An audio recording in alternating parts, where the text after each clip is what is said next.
about, but I'm hearing a lot about it. And one of the ways they're moving people out of neighborhoods. So even in a situation with LeBron James opening his school, he's going to still have that issue with the zip codes. And people that want to go and take advantage of that school and its benefits is going to need to be in that zip code to get the benefits. So you're going to have some cases where you're going to have people move out of certain neighborhoods to come and try to get the benefits of that school. And this is one of the things that's going to happen if schools like this, keep popping up. Eventually, and it's going to be something that they want anyway, they're going to have those areas vacant that they want to take over and start developing and start putting these nice homes and everything down there for these, people that live out in the suburbs to come move closer to the city and start to take over. I've seen it in Philly. It's big right now. Areas in North Philly that you wouldn't dare see people live at, white folks. Nice houses now.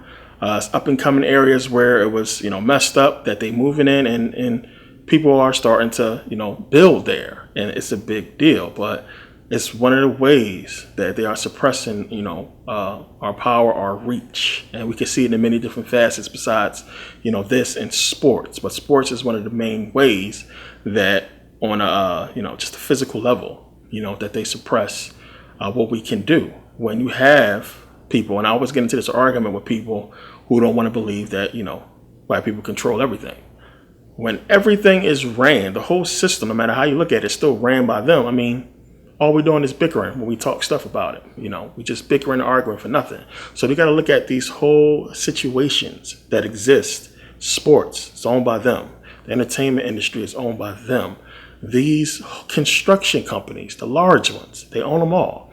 So every major resource or major, company that you would need to really grow an economy, they own them. So if you don't have crazy amounts of money to where you can, as a black person, to where you can create a company that's going to rival one of theirs, then if you did do it, where would you get the support from? You would have to hope that black people support you and use your company, or anybody supports you and use your company versus theirs, or that they don't just use their money to buy your place and give you an offer you can't refuse, or that you don't have to be forced to take some type of mortgage loan from a bank that they own, and they can just cancel the loan or foreclose on the loan, or renege or what have you. So it's so many different situations where our power is being suppressed and we're not able to really grow in many situations of business,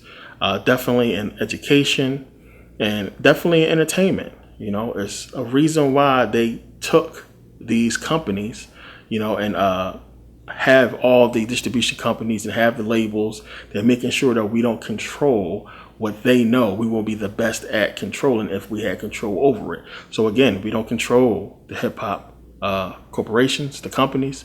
We don't own them. We do not distribute this music. They do. And it's one of the reasons, as I've talked about in Greek mythology too, you got to look at it and understand where this stuff stems from. And the fact that, the hip hop culture is not ours. And everybody talking about hip hop and it's us and, our culture and everything. At what time, at what point did your block, your neighborhood, go cast a vote for the direction that hip hop has moved? When did you do that? When did any of people in black community, cast a vote for the direction that hip hop has moved? None of us have. None of us have cast a vote or put a say-so in the direction that this so-called culture that we all claim is ours has moved. Because if we'd have done that, we'd have kept it black probably. And we damn sure wouldn't let it turn into, what we're seeing today, which shows you we don't own it. The problem is we're not understanding that, one, they own the media corporations that is pushing out what we are taking in, and we are simply following what they tell us to follow. What they tell us to follow is exactly what we're seeing today. And we look at something and it's like, it's corny. We know it's corny, but it's everywhere. It's popular. It's all over Instagram and all over YouTube and Facebook or what have you.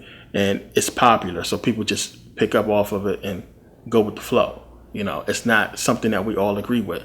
Anybody that's into real hip hop is not really digging what they seeing. But after time passes, I see a lot of people, okay, the beat is cool. And then the next thing you know, he transformed. There's no way in the world the people from the 90s, black people from the 90s, would accept what we're seeing today from hip hop. I just can't picture us looking at this stuff and embracing it. But it's the influence that, the media has over us that has caused us to really accept this stuff and call it, hip hop. So now if you understand that everybody's living a hip hop culture and following this culture, then you understand how powerful these artists are. Now, a lot of people, I'm the last person to defend Kanye, but a lot of people don't really understand what he's been through business wise. And I was reading up on this and watching the interviews before, the Yeezys and everything. A lot of people didn't see or knew about Kanye's designs before. He'd been trying to become a fashion designer for a long time.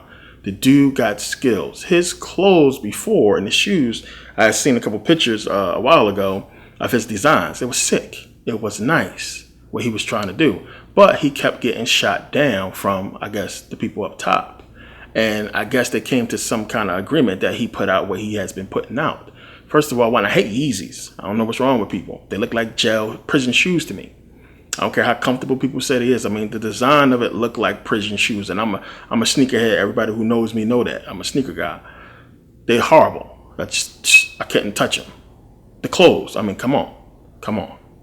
So for me seeing his design and then seeing what's out now and then going back to that Sway interview and going back to other interviews when he was talking about he was trying to do this and, basically they're not letting him in. If you understood what he was saying esoterically, he was throwing in little shots trying to get people to understand that, hey, I'm trying to do something, but these motherfucking white people ain't going to let me in.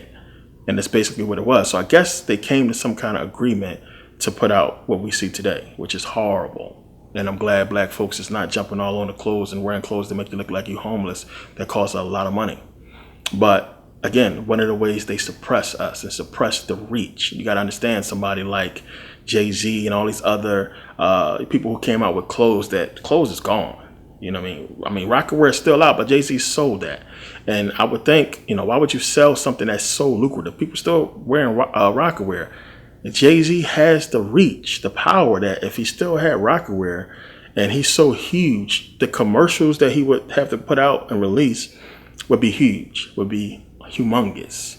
And his clothes would basically outsell, the white folks that's on top. So in these facets, we can see where if Beyonce put out a clothing line, if these huge black celebrities had the power to put out major clothing lines and major products, it would completely rival everybody else based upon their popularity. So the powers that be, of course, suppress this stuff. Jay-Z had to sell Rockaware. There's more story to that. But you got to look at that stuff and understand it would be way more popular than the rest of the stuff that's out now, the designers that's been around for a long time, and they would have the power, the influence to make it big. So my purpose of this video is to really answer the questions of why we can't really move ahead in business and industry. And it's because, we are suppressed in so many different avenues. And we suppress, just as a race, period. Like, even if we wanted to organize, and to really come together as a people, you have so many people worried about everyday life. You have so many people who would rather put their energy and time into becoming a rapper or a basketball star or an actor or a dancer, Instagram star or what have you, than to really come together as a people and do something that's going to support the people. So when you have them having all the avenues, all the systems of success in their hands and their power, they're going, we're going to them. There's not black people that can really, we can't put out that same type of, attraction for our people. So we don't have, Jay-Z or Beyonce or Oprah or our rich black people saying, okay, well, if you got a business idea, come here. If you're trying to build a school, open a school, come here. If you're trying to start this corporation, come here. If you want to be an athlete and you want to be in a league where you can make the same type of money as these NBA players, come here. We don't have our own system or structure that can give our people what they're seeking from, the white structure. We don't have it. And because of that, everybody would rather run to where the white man can give them money versus, trying to build something on their own or trying to find another way. Now, when you pay attention, that has been the MO from day one for a long time. You know, even when you go back to when slavery ended and we were supposed to got 40 acres and a mule, we were supposed to got, you know, we had our bank, all that was taken away. We didn't get what we were supposed to get because they knew if we got ahead economically and, you know, we had labor skills. We was determined to be successful. We had drive. We had something to really struggle for. So they took that away from us and made us struggle harder. But again, we still persevered. And of course, the case of Black Wall Street, we see what happened with that. And in every single instance where we tried to really come up and do our own thing, it has been met with, you know, us being divided or taken down or what have you. So again, when I go back into the 60s and talk about what was going on before desegregation, we was doing well, despite of what you heard, as I always say. We still had businesses and we were still rising up and we was united, which was the biggest threat to them. And eventually we would have came out of our poverty situation, you know, the further we got, you know, in business. But, you know, the fact that we had other, you know, countries willing to work with us in the Black community in America is a big testament to how far along we was. As I said before, in the 60s, you had Black companies working with the Chinese. Black companies doing big things over in Europe. So again, it was like if you can't beat them, you got to change the situation where they beat themselves. And that's exactly what happened when they took away the power, the unity that we had by, you know, integration. But the suppression of our, you know, progression, the suppression of our power is clear to see. It's plain to see. The sports aspect is just one part of it, and understanding that this is exactly how they're able to really keep us from using our strength, our ability, our dominant genes over theirs. If we had our own league, we would have our own. See, the thing with us is we would have our own situation, but it will be fair. And this is what they don't want. But nobody has the money or the position to do such a thing. So when you pay attention, I mean, think about what I'm saying here. Look at it from a broad scheme of the whole thing. There is no facet in business, sports, and entertainment where Black people can come in and rival them. Where has it happened at? There's no rival to the sports. There's no rival to the entertainment. There's no rival to the business. And I talk about these small little companies. So on a large level, on a large scale, there's no competition from Black people at all. Plain and simple. And it's been that way because that's how they want it. So the competition is not the Chinese, if you think it is, or the Arabs or what have you, because they are allowed to come in. They are allowed to set up businesses and shops. Because you have to think about it. Well, if you want to just, you know, run this country and be on top and have all the money coming to you, you want to let these people win. So that's another thing you got to look at and see what they're letting all these other people from other countries come in and open up stores and businesses and restaurants, but Black men can't do nothing. It's amazing. And that's by design. And people need to understand that. So suppression of power is not an illusion. It's not something that Black people making up because we're lazy or what have you. It's a real thing that we see daily, and everybody knows that it's there. And it's little systems and things that's in place to make sure that we don't get, you know, in any type of situation where we can rival them. So as I said, you know, individually, what we got to do, we got to step up. It's just going to be that much harder because the positions of power they are in for us to do anything, you know, or we're just going to sit back and, you know, keep getting swallowed up until, you know, it's nothing. So we have no way to really come up at all. And it's one of the reasons why it's important for more Black people to become entrepreneurs and open businesses and teach and really, you know, wake up people to what's going on and try to, you know, begin to create some type of situation where we are on a better level economically. It's a big deal. So in so many different ways, we can see where we're being suppressed, our power is being suppressed, and it's part of the whole oppression thing. And there's a lot more to it. But I wanted to touch on this briefly, put this video out, and just to answer a few questions.